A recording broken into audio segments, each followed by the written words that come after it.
जय भीम। मैं हूं अशोक दास। आप लोग देख रहे हैं दलित दस्तक। आज की जो चर्चा है हम वरिष्ठ पत्रकार दिलीप मंडल जी के साथ करेंगे। दिलीप मंडल जी वो शख्सियत हैं जो बहुजन समाज के तमाम मुद्दों पे सबसे शुरुआती राय रखते हैं और एक विचार बनाने वाले जो कुछ लोग हैं उसमें अग्रणी भूमिका निभाते हैं। वो लगातार लोगों को एजुकेट करते हैं कि किस मुद्दे को कैसे उठाना चाहिए, किस मुद्दे को कैसे आगे लेके चलना चाहिए। फिलहाल जो लैटरल एंट्री का मुद्दा है, लैटरल एंट्री मतलब कि जो पिछले दरवाजे से सरकारी नौकरियों में जो बड़े पदों पे भर्ती करने की एक साजिश है, उसको लेकर वो मुखर हैं। और इस मुद्दे को अगर हम ये कहें कि लेकर मुख्य धारा में लाने वाले अगर दिलीप मंडल हैं तो ये कोई अतिशयोक्ति नहीं होगी। तो हम सर हमारे साथ हैं और हम उनसे बात करेंगे कि फिलहाल आज के वक्त में किन किन चीजों को लेकर आरक्षण पर जिस तरीके से हमले हो रहे हैं, अभी जो देश की स्थिति है उसमें आरक्षण पे हमले हो रहे हैं। प्राइवेटाइजेशन का एक मुद्दा है जो कि आरक्षण से वो दोनों सिमिलर हो जाते हैं। इसके अलावा जो लोकतंत्र के हितैषी लोग हैं उन पे लगातार हमले हो रहे हैं, उनको जेलों के भीतर डाला जा रहा है। सर स्वागत है आपका। बहुत बहुत शुक्रिया अशोक जी। जय भीम दलित दस्तक के सभी दर्शकों का। आप लोग हमसे जुड़े इसके लिए आप लोगों का बहुत बहुत आभार जी सर, कल आप लोगों ने आपने मुहिम शुरू की, तमाम लोग उससे जुड़े। लैटरल एंट्री का मुद्दा अब एक मुद्दा बनता दिख रहा है और तमाम लोगों को समझ में आने लगा है। सोशल मीडिया से लेके तमाम जगहों पे लोग बात करने लगे हैं। ये इसमें। जिस तरीके से रिजर्वेशन पे हमले हो रहे हैं अभी, तो और अभी रिजर्वेशन पे क्या संकट है? देखिए अशोक जी, जो लेटरल एंट्री का मुद्दा है ये 4 कारणों से मुझे समस्या मूलक लगता है और इसके बारे में समाज को बहुत ही गौर से, बहुत ही गंभीरता से सोचना चाहिए कि ये गवर्नमेंट पॉलिसी अल्टीमेटली भारत में जो नौकरशाही है उसके लिए उसका क्या मतलब है, संविधान के लिए क्या मतलब है, जो SC ST OBC के लोग हैं, बहुजन है, उनके लिए क्या मतलब है और बाकी आम विद्यार्थियों के लिए क्या मतलब है। इनको मैं 4 छोटे छोटे खंडों में बांटता हूँ कि लेटरल एंट्री क्या लेके आ रही है। देखिए लेटरल एंट्री क्या है। जैसे ये भारतीय ब्यूरोक्रेसी है, मान लीजिए कि ये भारतीय ब्यूरोक्रेसी का आकार है। तो इसमें एक आदमी यहाँ पर एंट्री करता है, वो सिविल सर्विस की परीक्षा देता है, UPSC उसकी परीक्षा लेता है और इसके बाद यहाँ पर इंटरव्यूज और ट्रेनिंग के बाद वो ज्वाइन करता है। फिर वो अलग अलग जगह पर वो डिप्टी कलेक्टर, कहीं कलेक्टर और अलग अलग पोजीशन से लेता हुआ वो तकनीकी तौर पर सेक्रेटरी तक पहुंच सकता है, कैबिनेट सेक्रेटरी तक, लेकिन आमतौर पर ज्यादातर लोग ज्वाइंट सेक्रेटरी लेवल तक पहुंच पाते हैं। वो एक तरह से नौकरशाही में ज्यादातर अफसरों का वो शिखर पॉइंट है वो एक तरह से। और ये यहाँ पर पॉलिसीज बनती हैं, ये अलग अलग मंत्रालयों के विभागों का जो निर्धारण है, विभागों को हेड करते हैं ज्वाइंट सेक्रेटरी।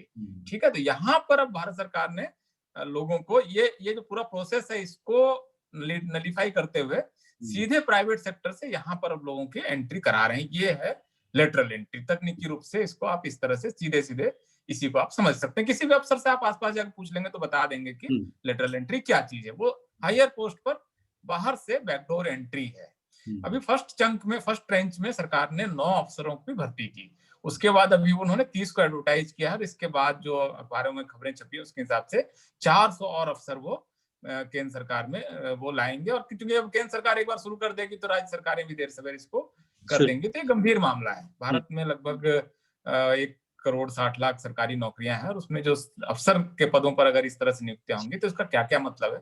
अब इसको मैं आपको 1 या 2 बल्कि 2 मिनट में मैं इसको संक्षेप में बताने की कोशिश करता हूँ। इसमें पहली आपत्ति ये है, पहली समस्या ये है कि भारतीय संविधान में आर्टिकल 315 से लेकर 323 तक अगर आप देखेंगे, 315 से 323 तक, तो नौकरशाही का गठन कैसे होगा, लोक सेवा आयोग का क्या है, राज्यों का लोक सेवा आयोग क्या है, यूनियन UPSC क्या है, कौन चेयरमैन होगा, ये सारा कुछ बिल्कुल लेट डाउन है। मतलब इसको शासन की मनमानी पर नहीं छोड़ा गया। तो संविधान निर्माताओं को मालूम था कि मनमानी देर सवेर कभी होगी, इसलिए उन्होंने उसको लिखित कर दिया है। अभी ये जो डायरेक्ट की एंट्री ऊपर पर के पोस्ट पर हो रही है, ये असल में संविधान के प्रावधानों का उल्लंघन है, क्योंकि इसमें वो सारे प्रोसीजर अपनाए नहीं गए हैं ब्यूरोक्रेसी का। एक तो पहला इसका संवैधानिक पक्ष है।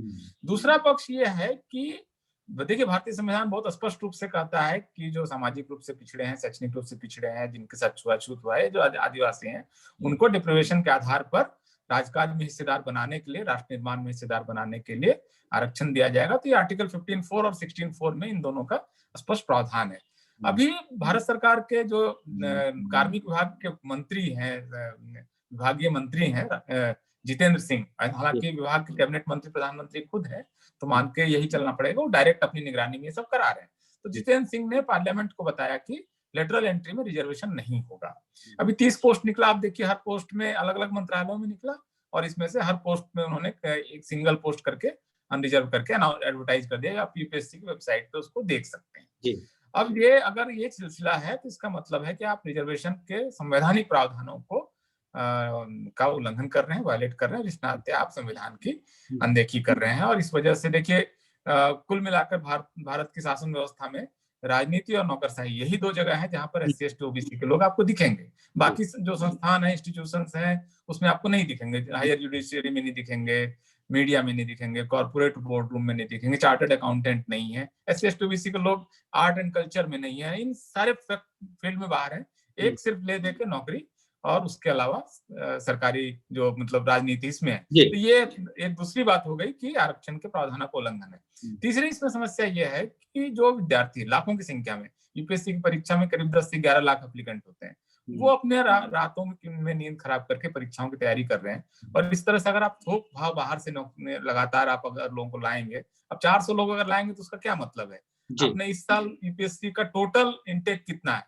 927 पोस्ट आपने टोटल आपको लेना है, और उसमें से अगर 400 पोस्ट आपने लेटरल एंट्री से भर दिया, तो ये जो 10 लाख 12 लाख विद्यार्थी अप्लाई करते हैं यूपीएससी के लिए, इनके साथ कितना अन्याय है? उसमें एससी एसटी ओबीसी के अलावा जनरल का भी इसमें सारे अत्याचार जी। तो सर इसकी चौथी समस्या एक लाइन में बस, कि एक आदमी 18 साल के एक्सपीरियंस के बाद एक आईएएस यहाँ पर ज्वाइंट सेक्रेटरी बनता है, यहाँ 13 साल के एक्सपीरियंस वाले एक प्राइवेट सेक्टर के आदमी को यूं उठाते हैं और उठाकर यहाँ ले आते हैं। तो यहाँ पर जो कम सीनियरिटी वाले, जो 18 से 13 साल कम उससे कम सीनियरिटी वाले जो सारे कुछ लोग हैं, ये सारा सिस्टम अस्त व्यस्त हो जाएगा कि एक जूनियर आदमी जो है उसको सीनियर आदमी रिपोर्ट कर रहा होगा, तो पूरी नौकरशाही का तंत्र भी इसमें एक अराजकता की तरफ चला जाएगा। तो ये लेटरल एंट्री हर लिहाज से समाज के हर वर्ग के लिए ज्यादा खतरनाक है एससी एसटी ओबीसी के लिए, और संविधान के लिए ये बहुत ही खतरनाक स्थिति जी, क्योंकि संविधान एक बार टूटना शुरू हो जाता है तो फिर तमाम उसमें दिक्कतें आने लगती है। अगर आप आवाज ना उठाएं तो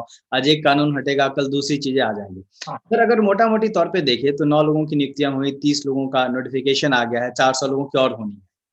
तो अगर मोटा मोटी देखें तो इन नियुक्तियों में जो अभी तक सामने दिख रही है, एससी एसटी ओबीसी की कितने सीटें रिजर्व निकलती, कितनी निकलती जो नहीं निकली इसकी वजह से? नहीं, 9 निकली तो उसमें से कम 4 निकलती या 5 निकलती। वहां पर 30 था तो उसमें से 15 निकलता, और 400 में से कम 200 निकलता। इसके अलावा फिर जनरल कैटेगरी में कुछ लोग और कम्पीट कर जाते, वो अलग बात है। तो ये कम से कम मतलब ये आधी ब्यूरोक्रेसी को ये खाने जा रहे हैं। तो ये और इसके अलावा नीति आयोग ने ये भी कह दिया है कि हम इसमें बड़ी संख्या में जो एक्सपर्ट लाएंगे। वो एक्सपर्ट का एक समस्या देखिए अशोक जी, आप इसको बहुत मैं साधारण तरीके से बता रहा हूँ कि ऐसा नहीं है कि पहले बाहर से एक्सपर्ट नहीं लाए गए, लेकिन वो एक्सपर्ट बना के लाए गए, सलाहकार बना के लाए गए, कंसल्टेंट बना के लाए गए। वो ज्वाइंट सेक्रेटरी नहीं, वो फाइल की नोटिंग नहीं लिख रहा है। अब इसमें समस्या क्या है? ज्वाइंट सेक्रेटरी एडिशनल सेक्रेटरी बनेगा, सेक्रेटरी बनेगा, ज्वाइंट सेक्रेटरी पर रिटायर होगा, इसके बाद वो पेंशन लेगा, ग्रेच्युटी लेगा, और हेल्थ बेनिफिट और बाकी बेनिफिट लेगा। तो सरकार का इन पर एक नियंत्रण रह जाता है, सरकार का मतलब जनता का। लेकिन एक प्राइवेट सेक्टर का आदमी आएगा, 3 साल नौकरी करेगा, अपनी कंपनी में वापस लौट जाएगा, और आपका उस पर कोई नियंत्रण नहीं है। तो वो बहुत मनमाने तरीके से काम कर सकता है। जैसे मैं आपको एक उदाहरण दे रहा हूँ, कल ये उदाहरण मैं कहीं दे रहा था कि जैसे एयर इंडिया का निजीकरण करना है, तो एक कंपनी अपना एक अफसर को ज्वाइंट सेक्रेटरी बनवा के पुश करा के अब बैठा देती है। वो पॉलिसी का नियंता है उस जगह पे। उसने पॉलिसी ये बनाई कि बंबई में जो एयर इंडिया की जमीन है वो बहुत महंगी है, तो उसको हम बेचने का एक फैसला कर देते हैं कि उसको हम बेच देंगे और वहां पर एक मॉल बनवाएंगे। अब उन्होंने फैसला करके अपनी कंपनी को या अपने किसी और कंपनी से पैसा लेकर या किसी और वजह से उसको जमीन उसने बेचने का फैसला कर लिया। अब इसमें उसने जो गलत किया, सही किया, सब कुछ करने के बाद वो निकल कर वापस चला गया, और उसका आप कुछ नहीं बिगाड़ सकते हैं, क्योंकि उस सरकारी फैसले ना उसका पेंशन ले सकते हैं ना और कुछ कर सकते हैं, कुछ नहीं, कोई नियंत्रण आपका रह नहीं गया। तो सर आपको एक कंपनी खरीदनी है, मुझे एयर इंडिया खरीदनी है, मैं एक अफसर बैठाऊंगा और एयर इंडिया को इतना बदहाल कर दूंगा कि अभी से मैं ये अगर 20,000 करोड़ की कंपनी है तो ये 2,000 करोड़ की कंपनी बन जाएगी एक साल में, और इसके बाद उसका एसेट तो वही है, वही प्लेन, उस सब की कीमत तो वही है। मैं 1,000 करोड़ में उस कंपनी को बिचवाऊंगा, अपनी कंपनी को, वहां से मैं 500-400 करोड़ रुपया कमाऊंगा, और उसके बाद ये सारी 20,000 करोड़ की कंपनी मैंने उठा ली।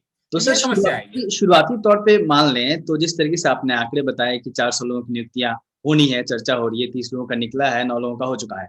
तो मोटा-मोटी जो बहुजन समाज है उसके 250 लोग जो अधिकारी बनते वो मौका चूक गए, वो अब बिल्कुल। मौका और कभी नहीं मिलेगा। एक आईएएस का मतलब आप समझ सकते हैं अशोक जी, एक आईएएस एक मतलब। पीढ़ी एक परिवार का बढ़ जाना होता है, एक समाज का बढ़ जाना हाँ, होता है निश्चित तौर पे। और जी। जी, स्टार्ट। तो जी, जी अशोक सर। जी, एक आईएएस ऑफिसर जो है, मतलब आप उसकी ताकत समझिए कि पहले ही प्रमोशन के बाद जब वो डीएम बनता है तो हुँ, 10 लाख की आबादी के लाइफ को कितने तरीके से प्रभावित कर सकता है, हुँ, कितने करोड़ों के ठेके इधर से उधर कर सकता है, कितने हुँ, लोगों को अपने जिले में तमाम तरीके की नियुक्तियों में वो हिस्सेदार हो सकता है, कितने तरह से कितने बिजनेसमैन को बिजनेसमैन बना और कितने बिजनेसमैन का बिजनेस खराब कर सकता है। हुँ, तो ऐसे 400 लोगों का बहुत ज्यादा मतलब है, और उसमें से अगर आधे लोग हमारे एससी एसटी ओबीसी के बनने थे और वो नहीं बन रहे हैं, और ये यहीं पर रुकेगा ये भी कैसे मान ले, अगर यहाँ जी, पर रेसिस्टेंस नहीं आता है तो ये 400 क्यों, पूरी ब्यूरोक्रेसी का ही निजीकरण कर देंगे और हुँ, राज्य सरकारें ही क्यों रुक जाएंगी फिर, अगर ये मनमानी करने में कितनी सुविधा है, हुँ, अपने किसी रिश्तेदार को बना लेना, तमाम तरीके से उनसे मनमाने तरीके से जी। काम कराना, ये एक बहुत बहुत मतलब एक फ्लड गेट खुल जाएगा, मतलब एक तरह से या उसके बाद वो गेट खुल गया बांध का तो फिर वो फिर तो पानी नहीं रुकता है। जी, तो जी। ये तो असल सर में पूरे स्तर पर इसलिए उसको अभी रोकना ज़रूरी है कहीं न कहीं। अभी रोकना जरूरी है, क्योंकि अच्छा एक देखिए और चीज़ है, एक और बात थी कि एक तो सीधे तौर पे ये दिख रहा है कि लैटरल एंट्री से सीधे तौर पे लोग भर्तियाँ किए जाएँ। एससी, एसटी, ओबीसी का नुकसान होगा। ऑब्वियसली जो बाकी जातियाँ हैं, आम जातियाँ हैं, उनका भी नुकसान होगा, उसके जो गरीब बच्चे हैं क्योंकि गरीबी हर जाति के भीतर है, हम लोग इसको मान के चलते हैं। उनके भी जो बहुत सारे ऐसे लोग हैं जनरल कैटेगरी के भी जिनमें कोई आईएएस, आईपीएस नहीं बन सकता है, उनको भी नुकसान होगा। तो एक ये बेसिक नुकसान के अलावा और एक देश को बड़ा नुकसान क्या हो? देश में देखिए जैसे पूरे जो कॉन्स्टिट्यूशनल फ्रेमवर्क है उसमें जुडिशियरी जो है वो एक बहुत महत्वपूर्ण स्तंभ है, हुँ, और इसको आप समझ ही रहे हैं कि एक कॉन्स्टिट्यूशन के 8 अनुच्छेद जिसके लिए समर्पित है, तो वो कितना इम्पोर्टेंट इंस्टीट्यूशन है। तो ये संविधान के साथ बहुत जो मतलब मनमाने तरीके से बुलडोज करने की जो नीति है, ये हुँ, कुल मिलाकर संविधान को कमजोर करेगा, और जो एक संविधान की प्रस्तावना में ही सोशल जस्टिस जो है हुँ, इसका तो उल्लंघन है ही है, न्याय का भी उल्लंघन है ये, मतलब हर एक जनरल जस्टिस का भी उल्लंघन है कि एक विद्यार्थी जो परीक्षा की तैयारी करेगा और सीनियरिटी लेकर अफसर बनेगा, उसके जगह प्राइवेट सेक्टर से या किसी फॉरेन एजेंसी से एक आदमी उठाकर ले आ रहे हैं, हुँ, तो ये उसका मेरे ख्याल से बहुत बहुत ही चिंता की बात है, और इसको भी इसलिए रोकना जरूरी है क्योंकि देखिए अभी एक आपको बयान याद होगा, बहुत चर्चित बयान था जी, सुब्रमण्यम स्वामी का, हुँ, कि मोदी सरकार आरक्षण खत्म करने की घोषणा नहीं करेगी, हुँ, कभी नहीं करेगी। जी, जी, वो आरक्षण को इतना कमजोर और इतना बेअसर कर देगी, इतना बेजान कर देगी कि उसको बचाने के लिए भी कोई खड़ा नहीं होगा। हुँ, तो हुँ, ये दरअसल उसी ग्रैंड प्लान का हिस्सा है कि आप अगर एक-एक कदम आपको वो पीछे धकेल रहे हैं, हुँ, और जहाँ पर आपने अगर रुकने का नहीं तय किया कि अब और हम पीछे नहीं जाएँगे, हुँ, तो वो आपको लगातार और पीछे करते चले जाएँगे। आप वहाँ पे खड़े नहीं रह पाएँगे। हुँ, कोई ऐसा नहीं कि लेटरल एंट्री कोई एक एंड रिजल्ट है। एंड रिजल्ट अगर आरक्षण खत्म करना है तो ये मतलब अंतिम निष्कर्ष ये नहीं है, यहाँ के बाद ये और आगे जाएँगे। और सर तो इसमें एक एक तरह से देखिए चीज़ इसमें चिंता क्या हो रही है अशोक जी मुझे, जी, कि खास करके शेड्यूल्ड कास्ट का जो हुँ, पूरा मिडिल क्लास है, हुँ, फर्स्ट जनरेशन, सेकंड जनरेशन, उसमें कहीं न कहीं एक सरकारी नौकरी है, हुँ, या कहीं एक सरकारी जो आरक्षण की वजह से मिली हुई शिक्षा में और किसी उसी चीज़ के है। ज़रिए वो मिडिल इसके क्लास में शामिल हो पाएगा। इसी से पूरा मिडिल क्लास का फॉर्मेशन है। अगर मान लीजिए मोटे तौर पर अगर 3 से 4 करोड़ का मिडिल क्लास आज की तारीख में शेड्यूल कास्ट के अंदर है, 5 करोड़ तक लोग संख्या बताते हैं। तो ये हुँ, पूरा मिडिल क्लास कहीं न कहीं आरक्षण के बाद क्योंकि की ताकत से आया है, संविधान की ताकत से आया है। सेकंड जनरेशन, थर्ड जनरेशन हो सकता है कि बिज़नेस में जा रही है, विदेश में नौकरी करने जा रही है, तो हो सकता है कि उनमें से कुछ को ज़रूरत पड़ रही है, कुछ को नहीं पड़ रही है। लेकिन आरक्षण के बगैर ये कहानी नहीं है। तो हुँ, देखिए एक उदाहरण मैं दे रहा हूँ कि जैसे एम्स में हुँ, जो सफाई का काम था वो पूरी तरह पे सरकारी कर्मचारी करते थे, और जी, आमतौर पर आज के हिसाब से उनकी तनख्वाह 40, 50, 60 हजार के आसपास है। हुँ, अभी सरकार ने क्या किया कि उसको उस काम को आउटसोर्स कर दिया। पहले एक सुलभ नाम की एजेंसी को और अलग-अलग एजेंसियों को वो काम सौंप दिया। हुँ, अब ये 50-60 हजार रुपया पाने वाला आदमी तो वहां पर अगर उसका बच्चा ठीक-ठाक पढ़ गया तो ठीक-ठाक अच्छे स्कूल में वो डीपीएस से लेकर वो सेंट कोलंबस किसी स्कूल में अपने बच्चे को पढ़ा सकता है। अब हुँ, अचानक से आउटसोर्सिंग होते ही वही वाला काम, एग्जैक्टली वही काम हो हुँ, गया, 10 हजार 9 से लेकर 11 हजार के आसपास का हो गया। अब इसके बाद उसके लिए वहां से मिडिल क्लास में एंट्री बंद होगी, उनके बच्चों के लिए बंद होगी। तो ये असल में SC ST OBC के लिए ये बहुत जरूरी है कि इसको किसी तरीके से बचाएं। मतलब एक तरह से बाबा साहब और बाकी तमाम महापुरुषों ने आपको जहां तक पहुंचाया वहां से पीछे ना जाए, ये बहुत जरूरी है। आप आगे ना जा पाए अलग बात है।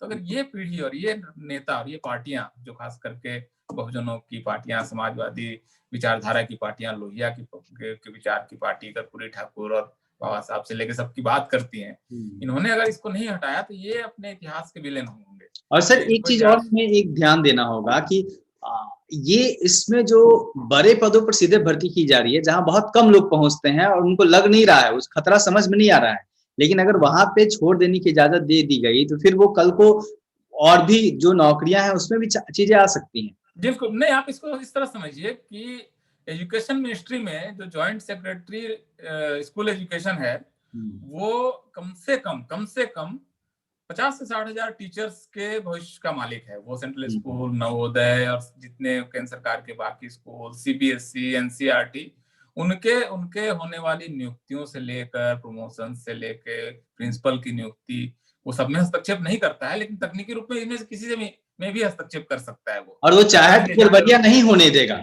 हाँ, तो वो वहां पर वो वहां से फिर तो आगे चलेगा ना कि अब नवोदय में हम आरक्षण खत्म कर देंगे। वहां जब पॉलिसी बना रहा होगा तो एक आदमी अगर सरकार के पॉलिसीज से ये संवैधानिकता से कोई तरह उसका बंधा हुआ ही नहीं है, प्राइवेट कंपनी से आया, काम करके निकल गया 3 साल बाद छुट्टी मनाने के लिए या अपनी और नौकरी करने के लिए, तो उस पर तो फिर कोई नियंत्रण नहीं है। तो ये एक आदमी, आप समझ रहे हैं कि 40 से 50 हजार, कहीं कहीं उससे भी ज्यादा रेलवे में एक आदमी जो है वो कितने कितने कर्मचारियों को प्रभावित कर रहा है। तो बड़ी बात है। इस वजह से देखिए, एक अगर मैं आपको एक लिस्ट करता हूँ, छोटी सी लिस्ट करता हूँ कि इस समय आरक्षण पर कितने हमले हैं, किस किस तरफ से हैं, और इसको अगर आप देखें तो क्या हो रहा है। मैं आपको एक छोटी सी लिस्ट दे रहा हूँ कि पहला, देखिए इस पर पहला अटैक क्या हुआ कि नरेंद्र मोदी सरकार ने आने के 13वें दिन, बल्कि 14वें दिन, एग्जैक्टली 14वें दिन के अखबार में छपा कि अब केंद्र सरकार में कोई नए पद का सृजन नहीं होगा। मतलब जो पोस्ट हैं, जो उसकी कोई एक संख्या ले लीजिए, मान लीजिए 25,07,000 कुछ, तो इसमें सब नए किसी पोस्ट का सृजन नहीं होगा। तो नए पोस्ट का नहीं सृजन होगा, इसका मतलब ब्यूरोक्रेसी का साइज फिक्स कर दिया गया है, यहाँ से घटेगा ही, क्योंकि रिटायर होते जाएंगे लोग, धीरे धीरे कम किया जाएगा। पहला अटैक था कि सरकारी नौकरियां ही कम हो जाएंगी। दूसरा मेजर अटैक आपको मैं बता ही रहा हूँ, लिटरल एंट्री के रूप में है, क्योंकि बड़ा खतरा है। तीसरा बड़ा खतरा ये आया कि जो 3rd और 4th ग्रेड के एम्प्लॉइज थे, जिसको मिला के 3rd ग्रेड कर दिया गया, और इसमें लेटरल एंट्री की अबाध इजाजत दे दी गई। आप जहां चाहें, आप 3rd ग्रेड के जो एम्प्लॉइज हैं, जो ग्रुप 3 के एम्प्लॉइज हैं, उसमें आप जितना चाहें उसमें आउटसोर्सिंग कर लें। इसके अलावा जो सरकारी कर्मचारियों के विज्ञापन जो निकल रहे नौकरियों को, उसको अगर कोई भी आदमी लिस्ट करे यूपीएससी से लेकर स्टेट कमीशन का, तो इसकी संख्या लगातार घट रही है। इसका मतलब नौकरियां घट रही हैं। आपको इसमें 5वां बड़ा अटैक आया ईडब्ल्यूएस कोटा के तौर पर, जिसमें कि जो 50% पद ओपन वैकेंसीज थे, ओपन पद थे जिसमें कोई भी आ सकता था, उसमें से 10% को उन्होंने फिक्स करके अपर कास्ट ईडब्ल्यूएस के लिए उन्होंने फिक्स कर दिया। उसमें SC ST OBC का आदमी नहीं जा सकता है, ये उसमें क्लियर कट लिखा हुआ है। एक अटैक और आया 13 पॉइंट रोस्टर के रूप में, जिसमें कि ये कहा गया कि किसी यूनिवर्सिटी में जो नियुक्ति होगी तो उसमें जो पूरा यूनिवर्सिटी अब उसमें यूनिट नहीं होगा, विभाग उसमें यूनिट होगा। और एक विभाग में अगर जाहिर है कि 2 पद हैं तो कभी भी वहां पर किसी भी SC ST के OBC का आदमी वहां नहीं आएगा, क्योंकि 2 पद में या 1 पद में रिजर्वेशन कैसे वो रिजर्वेशन होगा उसमें। और पद भी आजकल विभाग भी इतने छोटे बना दिए गए हैं, मतलब एकदम ईस्ट अफ्रीकन स्टडी टाइप के सेंटर्स बन गए हैं यूनिवर्सिटीज में, या हेल्थ मेडिकल कॉलेज में भी उसी तरह से नेटल सर्जरी, और तमाम इतने छोटे विभाग बन गए। इसके अलावा एक बड़ा जो हमला आया, वो सिंगल पोस्ट एडवर्टाइज किया जा रहा है बहुत बड़ी संख्या में, और उसमें फिर रिजर्वेशन नहीं है। एक बड़ा अटैक आया है प्राइवेटाइजेशन के फॉर्म में। जैसे एक मारुति थी, उसमें करीब 25,000 एम्प्लॉय थे, अचानक से वो कंपनी बेच दी गई सुजुकी को, और रिजर्वेशन खत्म हो गया। उसके बाद सुजुकी ने उसमें मैनफोर्स से रिस्ट्रक्चरिंग की, और उसमें लगभग 4 से 5 हजार SC ST OBC के कर्मचारी निकाल दिए गए, और उसके नए लोग तो SC ST OBC के आने नहीं है। तो वो कंपनी जहां पर SC ST OBC के लोग आते थे, अभी यही होने वाला है। 4 बड़े बैंक जा रहे हैं, 1,20,000 कर्मचारी हैं, और इन सब जगहों पे बड़ी पैमाने पर फिर छटनियां होंगी। इसके अलावा LIC या GIC कोई एक का कुछ विभाग प्राइवेटाइज होगा, वो अनाउंस भी हो गया बजट में कि वो करने वाले हैं। कई सारी कंपनी 1,75,000 करोड़ की सरकारी कंपनियां बेची जाएंगी। तो ये एक बड़ा हमला है। इसके अलावा एक बड़ा हमले की कोशिश हुई थी जो नहीं हो पाया, वो है क्रीमी लेयर के जरिए ओबीसी में कोशिश की गई थी कि सरकारी कर्मचारियों को और कर्मचारियों को इसमें से सैलरीड क्लास को उसमें से आउट किया जाए, और SC/ST ओबीसी में SC/ST में भी क्रीमी लेयर लगाने की कोशिश की गई। तो भाई जो क्रीमी लेयर में नहीं है वो अपने बच्चे को ना IIM में पढ़ा सकता है, ना IIT में पढ़ा सकता है, ना बड़ी नौकरियां पकड़ सकता है जिस तरह की उसमें अंग्रेजी वगैरह की शिक्षा की जरूरत है। तो क्रीमी लेयर का आउट कर देने का मतलब कि शेड्यूल कास्ट के पोस्ट ऐसे ही खाली पड़े हुए और ज्यादा हो जाएंगे। और इसके अलावा एक आरक्षण पर बड़ा हमला जो है वो कोलेजियम सिस्टम के जरिए जुडिशरी में है, जो कि मतलब मनमाने तरीके से जज रिश्तेदारों में, आप देखिए 50% जज ब्राह्मण जाति के इस समय आ गए हैं। तो मतलब ये, और उसमें 13 साल ऐसा हो गया जबकि शेड्यूल कास्ट का कोई जज नहीं था। ओबीसी का जज अक्सर नहीं रहता है, शेड्यूल कास्ट का कोई जज मतलब पिछले लंबे समय से नहीं बना है। तो ये मतलब 10 बड़े हमले एक साथ इस समय हो रहे हैं। आप इसमें से हमने 13 पॉइंट रोस्टर को एक तरह से बचा लिया कि उसको उसमें उस रोस्टर वाला जो मामला था उसको बचा लिया है, और क्रीमी लेयर वाले मामले में सरकार अभी एक्ट नहीं कर पा रही है। तो उसमें एक तरह से 10 में 2 मोर्चे अगर मान लीजिए कि SC/ST OBC ने बचा लिए हैं, 8 मोर्चे में लड़ाई सिर्फ इस समय लेटरल एंट्री और थोड़ी बहुत प्राइवेटाइजेशन को लेकर, बाकी लड़ाइयां सरकार जीत चुकी है। तो एक तरह से ये मतलब कठिन समय है रिजर्वेशन के को बचाने के लिए और संविधान को बचाने के लिए। तो सर जो 2 लड़ाइयाँ हैं जहाँ पे अभी उम्मीद बाकी है कि हाँ, आप अगर लड़ते हैं तो बात बन सकती है, जैसे 13 पॉइंट रोस्टर वापस लेना पड़ा सरकार को। तो एक प्राइवेटाइजेशन का आपने बताया, जब बजट पास हुआ था तो लगातार डिस्कशन हुआ था कि कितनी कंपनियों को प्राइवेट किया गया।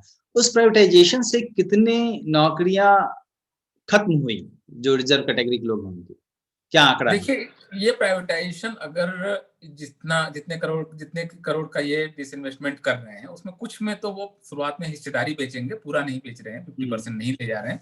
50% ये कम से कम 7 या 8 बड़ी कंपनियों में ले जा रहे हैं। और एक मोटा अनुमान जो यूनियंस बता रहे हैं उसके हिसाब से ये संख्या करीब करीब 2 से 2.5 लाख कर्मचारी इससे सीधे सरकारी कर्मचारी से प्राइवेट सेक्टर के कर्मचारी बन जाएंगे। उनका पेंशन खत्म हो जाएगा, हेल्थ केयर खत्म हो जाएगा, ग्रेच्युटी वगैरह तो खर्च लिए मिलती रहेगी, तो लेकिन पेंशन खत्म हो जाएगा और वो उनकी नौकरी कभी भी जा सकती है। उनकी नौकरी जो एक स्थायी नौकरी का जो एक भरोसा होता है जिसकी वजह से उसमें बच्चे को आदमी पढ़ाने में खर्च करता है, घर बनाने के लोन ले लेता है, ये सारा कुछ जो है, ये सारे कर्मचारी जो है वो अचानक से प्राइवेट सेक्टर के कर्मचारी बन जाएंगे। प्राइवेट सेक्टर के कर्मचारी अब मान लीजिए कि लगभग वो सारे लोग कॉन्ट्रैक्ट लेबर ही हैं एक्चुअली। वो मतलब उसमें नियम अब ऐसा कोई कोर्ट से फैसला नहीं आ सकता है कि प्राइवेट सेक्टर में किसी आदमी को नौकरी से निकाल दिया जाए और कोर्ट फैसला जीत कर वो वापस नौकरी करने लगे।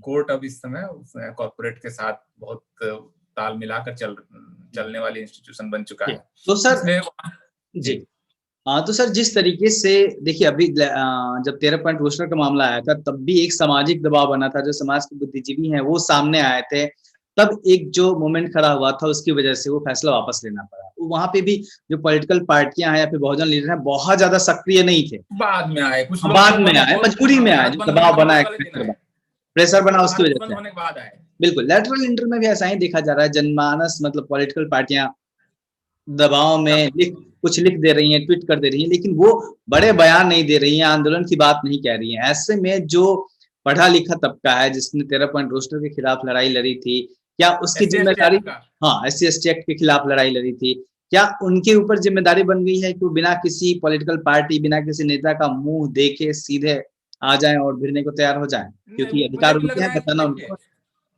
आप सही कह रहे हैं, मुझे लगता है अशोक जी, और बात काफी गंभीर बात है जो आपने कही है। उसको इसी की आपके ही भावना के साथ कंटिन्यू करते हुए मैं ये कहूंगा कि देखिए, समाज अगर जागृत है ना तो पॉलिटिकल पार्टी से अपना काम करा ले सकता है। समाज जागृत नहीं है तो राजनेता आगे बढ़ जाएंगे और उसको लगेगा समाज पीछे है नहीं, सब अपर कास्ट मुफ्त में नाराज होगा और हमारा जो आदमी है वो हमको अप्रिशिएट भी नहीं करेगा, तो क्यों जोखिम लें। तो जब समाज आगे बढ़ जाता है, जैसे कि SC/ST एक्ट में हुआ, तब जब जनता का आंदोलन बढ़ गया तो पार्लियामेंट में भी आवाज गूंजी।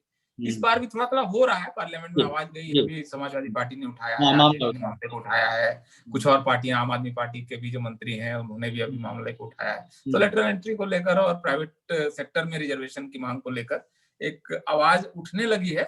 बाकी पार्टियों को भी इसमें अगर सब लोग आ जाए तो ठीक है, अदरवाइज भी समाज को भी कई बार ना, देखिए अब समाज अगर जागृत है ना तो वो फिर ये सब बहुत फर्क नहीं पड़ता है। वो सवर्ण समाज अपनी जागरूकता से 10 पॉइंट का EWS लगभग मुफ्त में उसने ले लिया, जबकि उसका ना कोई डाटा था, ना कोई जनगणना हुई थी, ना कोई फिगर था। 2 दिन के अंदर 48 घंटे में उन्होंने लागू करवा लिया, और पूरी मीडिया चूंकि अपर कास्ट से भरी पड़ी है, उन्होंने उसको समर्थन भी कर दिया। जुडिशियरी में फिर अपर कास्ट पड़ा हुआ है, ब्राह्मण बड़े पड़े हैं, तो इस पर स्टे भी नहीं लगा। तो जब आपके पास इंस्टीट्यूशन हो, संस्थाएं हो और समाज जागरूक हो, तो आप अपने अधिकार से ज्यादा भी ले सकते हैं। यहाँ तो आपको सिर्फ अधिकार बचाना है, इसमें कोई चीज हम एक्स्ट्रा नहीं मांग रहे। देखिए बहुत दिलचस्प है कि आपकी लड़ाई अगर मानिए कि ये चल रही है, तो आप 2 पक्ष हो सकते हैं। आप अभी सिर्फ अपने पक्ष में आपको धकेला जा रहा है और आप बचने की कोशिश कर रहे हैं, पुश बैक डाल रहे हैं। अभी आप दूसरे पक्ष में तो ले ही नहीं गए। अभी आपने ओबीसी का आरक्षण जो है वो 52% होना चाहिए, इसकी लड़ाई अभी शुरू नहीं हो पाई है। SC/ST का जो प्रमोशन एंड रिजर्वेशन आपका फिर से वापस हो, उसकी लड़ाई नहीं शुरू हो पा रही है। आपका कॉर्पोरेट सेक्टर के अंदर रिजर्वेशन हो, इसकी लड़ाई नहीं हो पा रही है। चार्टर्ड अकाउंटेंट्स में प्राइवेट रिजर्वेशन हो, इसकी मतलब आप बियॉन्ड अभी कहाँ जा रहे हैं? अभी आप अपने गोल में सिर्फ विपक्ष को खेलने से रोकने की कोशिश कर रहे हैं। तो अभी असल में ये मतलब एक तरह से डू एंड डाई सिचुएशन है, खास करके रिजर्वेशन के लिए। और इस समय अगर लोग इसको जागरूक होकर उठा लेते हैं तो रिजर्वेशन बचेगा, वरना ये 8 तरफ से या 10 तरफ से जो अटैक हो रहे हैं वो इतने छेद हो जाएंगे कि पानी कहाँ से निकल रहा है पता भी नहीं चलेगा। जो सुब्रमण्यम स्वामी ने कहा था, वो इतना कमजोर हो जाएगा कि आपको लगेगा नहीं बचाना क्या है फिर। हाँ, और सुब्रमण्यम स्वामी के साथ साथ सर बीजेपी के तमाम नेता कहते रहे हैं, RSS के लोग कहते रहे हैं इस बात को, रिजर्वेशन को लेके कि रिजर्वेशन खत्म करें। फिर इस तरह के तमाम स्टेटमेंट आते रहे हैं समय समय। JDU के प्रवक्ता हैं, वहां पर बड़े नेता हैं। हाँ जी, हाँ, वो अजय आलोक जो नीतीश कुमार के दाएं बाएं रहते हैं हमेशा, उन्होंने आज कहा कि भाई सेकंड जनरेशन को नहीं मिलना चाहिए। तो भाई आप सवर्णों का सेकंड 4th जनरेशन या 6th जनरेशन मतलब सरकारी नौकरी करेगा और शेड्यूल कास्ट का सेकंड जनरेशन नहीं करेगा, तो जाहिर है कि आपका 6th जनरेशन होगा वो ऐसे ही अपने आप में इतना मजबूत होगा कि इसका सेकंड जनरेशन को भी आप रोक देंगे तो आप रिक्शा वाला का बच्चा थोड़ी ना IIM जाएगा, वही लिख जाएगा। 500 से 1000 होगा, उसमें से एक जाएगा। लेकिन अब वो वहां पर उसकी तैयारी इतनी होगी क्या कि वो मतलब उस लड़ाई को लड़ सके। वो धीरे धीरे आगे बढ़ेगा, चरणबद्ध तरीके से क्लर्क में आएगा, फिर उसके आगे बढ़ेगा, फिर जाएगा। तो और अगर ऐसा है तो आप फिर अनरिजर्व सीट में भी सेकंड जनरेशन को रोक दीजिए, सबका फर्स्ट जनरेशन लड़े। भाई सारी कैटेगरीज का फर्स्ट जनरेशन कंप्लीट करे। ये क्लियर हो जाए कि जिसने एक बार नौकरी ले ली उसके बाद फिर एक समय तक नहीं मिलेगी, फिर तब इक्वल गेम होगा ना कि सारे लोगों का फर्स्ट जनरेशन नौकरी की रुक गया, ये वापस अब जो फर्स्ट बार आ रहा है वही नौकरी करेगा। ठीक है, कर लीजिए, फिर तो जस्टिस है। लेकिन आप अगर सेकंड जनरेशन को एक कैटेगरी में रोकेंगे, दूसरी कैटेगरी में 6th जनरेशन आएगी, जिसकी हो सकता है कि 4th जनरेशन ऑलरेडी अमेरिका में पढ़ के आई है, उसके साथ आप कम्पीट करने के लिए आप किसी पान की गुमटी लगाने वाले को खड़ा कर देंगे, उसके बच्चे को। भाई वो तो 50 डिप्रिवेशन लेकर आया है वहां पर। तो कहीं ना कहीं सिर्फ एक बड़ी साजिश है जिसको बहुत बारीकी से रचा जा रहा है, किया जा रहा है, और बहुजन समाज के लोगों के सामने यह चुनौती भी है और उनको समझना भी होगा कि वो साजिश क्या है और किस तरीके से समझना होगा। दिलीप मंडल जी और इन जैसे तमाम बुद्धिजीवी और तमाम जो कुछ लीडर्स हैं जो इन हितों का ख्याल रखते हैं, वो तमाम इन बातों को उठा रहे हैं। लेकिन असली लड़ाई जो है कोई एक बुद्धिजीवी, एक नेता नहीं लड़ सकता। आपको लड़ना पड़ेगा। जो देश की बड़ी आबादी है, जो SC/ST एक्ट के खिलाफ सड़क पे निकली थी, उनको लड़ना पड़ेगा। जो 13 पॉइंट रोस्टर को लेकर सड़क पे निकली थी, उसको लड़ना पड़ेगा। तब जाके यह लड़ाई वो जीत पाएंगे। और जो उनके साथ इनजस्टिस हो रहा है, जो संविधान में उनको जो हक अधिकार मिले हैं वो छीने जा रहे हैं, वो रुक पाएगा। और जैसा कि दिलीप मंडल सर ने कहा कि तमाम लड़ाइयां हार चुके हैं हम लोग, 10 आपने बताया, उसमें से आपने बताया कि तमाम लड़ाइयां हार चुके हैं, लेकिन 2 जगहों पे अभी मौके हैं जहां पे वो लड़ सकते हैं और संविधान में जो हक मिले हैं वो बचा सकते हैं। तो लड़ना आपको है, फैसला आपको करना है, और अभी के लिए नहीं, अपनी आने वाली पीढ़ियों के लिए लड़ना होगा, सड़क पे निकलना होगा। तभी शायद आप फिर से जहां पे हैं वहां से आगे बढ़ सकते हैं, वरना फिर से एक बार मनुस्मृति का दौर आएगा और फिर आप वहीं धकेले जाएंगे। शायद कमर में झाड़ू होगी और गले में हड़ियां।